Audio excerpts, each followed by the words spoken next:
हरियाणा की राजनीति करवट बदल रही है। एक तरफ जहां अभय सिंह चौटाला, दूसरी तरफ जहां कुमारी सैलजा, तीसरी तरफ जहां चौधरी वीरेंद्र सिंह और चौथी जगह जहां अनिल विज।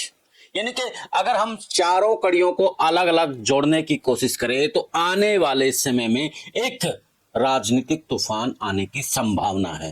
वो राजनीतिक तूफान कांग्रेस में भी आ सकता है, वो राजनीतिक तूफान बीजेपी में भी आ सकता है और वो राजनीतिक तूफान जेजेपी में भी आ सकता है। और जेजेपी को तो वो तूफान कहीं ना कहीं तबाह कर सकता है और वो तूफान कहीं ना कहीं कांग्रेस की ऐसी सर्जरी करेगा जो कांग्रेस को आगे भी बढ़ा सकता है और कांग्रेस को पीछे भी ले जा सकता है। ये समय तय करेगा। अब ये क्या कुछ करवट बदलने वाला है राजनीतिक हरियाणा के हालात और क्या कुछ होने वाला है, आज का टॉपिक यही रहेगा। हाल फिलहाल आप भी बता दीजिए कि क्या लगता है हरियाणा की राजनीति जो करवट बदलने वाली है, तो उसमें अभय सिंह चौटाला को क्या नफा नुकसान होगा, क्या नफा नुकसान भूपेंद्र सिंह हुड्डा को होगा, सैलजा को होगा और जेजेपी के साथ में चौधरी वीरेंद्र सिंह जो कि सद्भावना यात्रा अपने बेटे के मार्फत निकाल रहे हैं। इनके चौधरी वीरेंद्र सिंह इस वक्त अपनी जो राजनीतिक आगे जो इच्छा थी वो अब बेटे में पूरी होता देख रहे हैं। तो कमेंट में जरूर बताना, चैनल को फॉलो शेयर सब्सक्राइब भी कर लेना। आपका फॉलो शेयर सब्सक्राइब हम लोगों का हौसला बढ़ाता है और लिंक उठाएं और अभी व्हाट्सएप में भेज दें। सभी को नमस्कार, राम राम। मैं आपके साथ कुलदीप खंडेलवाल और आप देखना शुरू कर चुके हैं द इनसाइडर मीडिया। हरियाणा की राजनीति बिल्कुल शांत लहजे से चल रही थी चुनाव के बाद, लेकिन अब कहीं ना कहीं करवट बदलनी शुरू कर दी है और जब करवट एकदम से बदलेगी तो हरियाणा की राजनीति का जो सियासी पारा होगा वो बड़ा खतरनाक होगा। और इस पारा में जो नफा नुकसान होने वाला है, जो नफा होने की संभावनाएं बताई जा रही है, नफा में एक तरफ जहां अभय सिंह चौटाला और दूसरी तरफ जहां कुमारी सैलजा है, और नुकसान होने की जो संभावनाएं बताई जा रही हैं वो जेजेपी को बताई जा रही हैं, वो भूपेंद्र सिंह हुड्डा को बताई जा रही हैं। तो जिस तरीके से भूपेंद्र सिंह हुड्डा लगातार पहले सीएम और उसके बाद विपक्ष का नेता, तो अब भूपेंद्र सिंह हुड्डा के लिए अब खतरे की घंटी बजनी शुरू हो गई है। जो अभय सिंह चौटाला अब 25 सितंबर को रैली कर रहे हैं, वहां से हरियाणा की दशा दिशा बदलने वाली है। वहीं से कुछ ऐसे नेता इनेलो को ज्वाइनिंग करेंगे जिससे कि जेजेपी को भी नुकसान होगा और कांग्रेस को भी बड़ा नुकसान होगा। और सूत्र तो यहां तक बताते हैं कि जेजेपी में बड़ा असंतोष है, वो घर वापसी के लिए बेताब है। ऐसा ना हो कि जेजेपी में कुछ ही लोग, कुछ ही नेता रह जाएं और बाकी जेजेपी खाली हो जाए। तभी तो अजय सिंह चौटाला कह रहे हैं कि मेरे घर में आज भी अभय की फोटो लगी है। यानी कि जब मैं एक इनेलो कार्यकर्ता के पास, पदाधिकारी के पास बैठा था तो चर्चा चली 25 सितंबर को लेकर कि क्या 25 सितंबर को कौन कौन नेता शामिल होने वाले हैं। तो उन्होंने बताया कि आप देखना एक जलजला आएगा और इस जलजला में और कोई तबाह हो या ना हो, लेकिन जेजेपी यहाँ पर तबाह हो सकती है। जो हमारे रूठे हुए साथी हैं और जो भटके हुए साथी हैं, चाहे वो विधायक है, चाहे वह पूर्व विधायक है या फिर आम कार्यकर्ता है, वो दोबारा से इनेलो में आ सकता है। कुछ कांग्रेस से भी आ सकते हैं। बड़ा जलजला इसलिए कह रहे हैं क्योंकि कांग्रेस में भी इस वक्त असंतोष है। कांग्रेस में इसलिए असंतोष है क्योंकि कांग्रेस में अब तक विपक्ष का नेता नहीं दे पाए हैं। अब कोई भी, जब कोई सेना होती है, एक कैप्टन होता है और वो कैप्टन ही उसको लीड करता है, लेकिन अब कांग्रेस के अंदर जिस तरीके से विधानसभा में एक लीडरशिप चाहिए वो लीडरशिप नहीं आ रही है। अब आपसी जो बिखराव है, अब विधायकों में भी बिखराव है। यहां नहीं तो राज्यसभा के जब चुनाव होंगे तब बड़ा बिखराव, वही का जो उल्लंघन होते देखेंगे वो उस वक्त बड़ा दिखेगा, अगर कांग्रेस ने अभी स्थिति नहीं संभाली है। तो इसलिए वो अब हवा का रुख देख रहे हैं और बड़ा खेल हो सकता है। यानी कि कांग्रेस में भी बड़ी सेंधमारी इस वक्त होने की संभावनाएं बताई जा रही हैं। तो दूसरी तरफ पहले हम अनिल विज को लेकर के बात कर लेते हैं।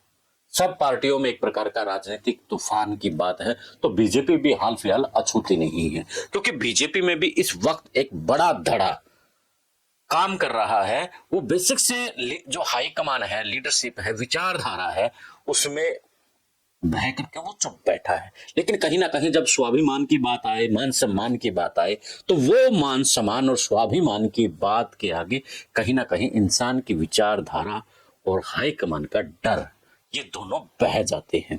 अब अनिल विज से पहले जिस प्रकार से चाहे धनखड़ है, चाहे कैप्टन अभिमन्यु है, चाहे रामविलास शर्मा है, ऐसे दर्जनों नेता हैं जो कि इस वक्त अपमान का घूंट पी करके बैठे हैं। लेकिन अनिल विज यहाँ पर बड़ी रणनीति अपनाए हुए हैं। वो पार्टी में अपमान का घूंट भी पी रही हैं और पार्टी को वो अपने तेवर भी दिखा रहे हैं। जिस तरीके से हर दिन वो तेवर दिखा रहे हैं देखे जा सकते हैं साथियों। वो पार्टी के खिलाफ सीधे तौर पर इस वक्त ललकारते नजर आ रहे हैं कि मुझे पार्टी का नहीं, मैं अनिल विज हूं। यानी कि उन्हें प्रेस कॉन्फ्रेंस करके ये बात कही है कि मैं अनिल विज हूं। मतलब साफ है कि मेरे फॉलोअर्स और मेरी अपनी एक जो फैन फॉलोइंग है वो मेरे साथ है, मुझे पार्टी से कोई मतलब नहीं है। अब इसका राजनीतिक जो बयान है वो ये निकलता है। अब ये समय बताएगा कि अनिल विज के साथ कौन कौन खड़ा होगा, या फिर इस लड़ाई में फिर अनिल विज अकेला खड़ा रह जाएगा, या फिर अनिल विज कोई और रास्ता तय करेगा, या फिर अपने घर पर आराम फरमाएगा। ये समय बताएगा। अब आते हैं कुमारी शैलजा की तरफ। कुमारी शैलजा पहली बार इतनी एक्टिव नजर आ रही हैं बाढ़ग्रस्त के साथ, दौरों के साथ में। वो अब लोगों के साथ बैठ के बातचीत भी कर रही है, कांग्रेस को उठाने की बात कर रही है, कार्यकर्ताओं के साथ बातचीत हो रही है। तो ऐसे में कुमारी शैलजा यूं मानिए कि कहीं ना कहीं हाईकमान का आशीर्वाद है। तभी तो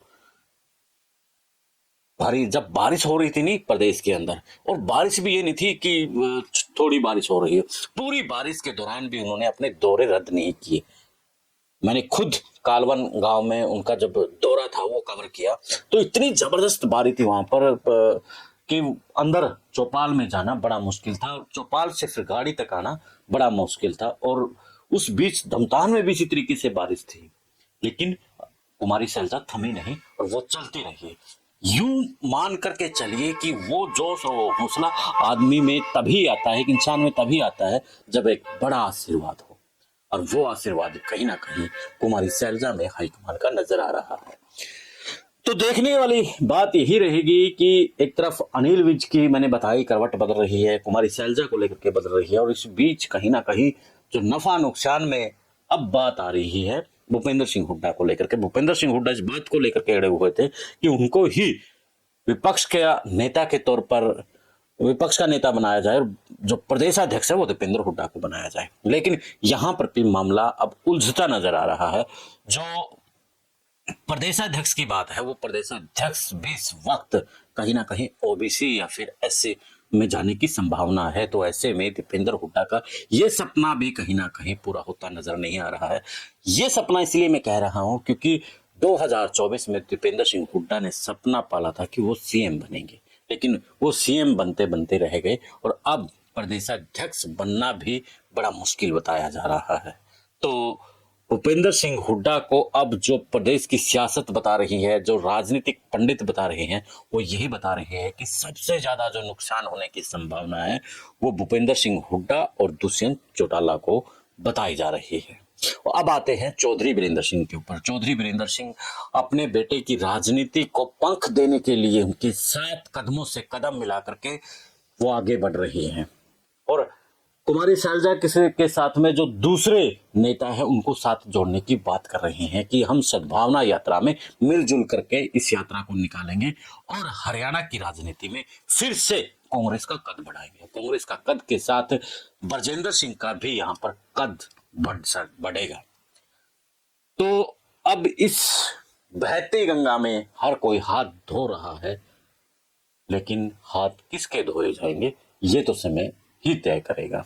अब कांग्रेस में जहां रणदीप सुरजेवाला, चौधरी वीरेंद्र सिंह और कुमारी शैलजा ये तिगड़ी बनकर के आगे बढ़ाने की कोशिश में है कांग्रेस को, तो वहीं आईएनएलडी से अभय सिंह चौटाला इस वक्त इस जयंती के मार्फत बड़ा खेल, बड़ा करवट हरियाणा की राजनीति को बदलाने वाले हैं। तो वहीं अनिल विज आगे बढ़ने की कोशिश में है। तो अनिल विज आगे बढ़ेंगे नहीं बढ़ेंगे क्या हरियाणा की राजनीतिक करवट बदलेगी या नहीं बदलेगी, इन सब सवालों के जवाब आपको इनसाइडर मीडिया पर वक्त देर पे मिलते रहेंगे। तो इसलिए अभी चैनल को फॉलो, शेयर और सब्सक्राइब कर ले। दे इजाजत, फिर मिलते हैं एक नए मुद्दे के नए विश्लेषण के साथ। जय हिंद, जय भारत, जय हरियाणा।